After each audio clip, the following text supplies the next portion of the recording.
मैं सीए के डेट को देखकर स्टडी कर कर लीगल ओपिनियन लेकर अगरतला आऊँगा।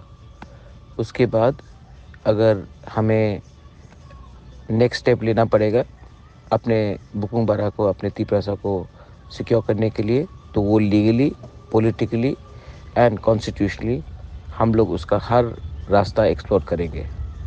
हम लोग आराम से घर में बैठने वाले नहीं हैं। हमारा नेक्स्ट जनरेशन को अगर हमें सिक्योर करना है तो हमें लीगली, कॉन्स्टिट्यूशनली हर ग्राउंड में अपने आप को प्रोटेक्ट करना पड़ेगा, क्योंकि हम लोग पहले से अपने ज़मीन में माइनॉरिटी है और ऐसा कुछ कदम नहीं हो सकता है जहां में हम लोग को फ्यूचर में भी प्रॉब्लम हो।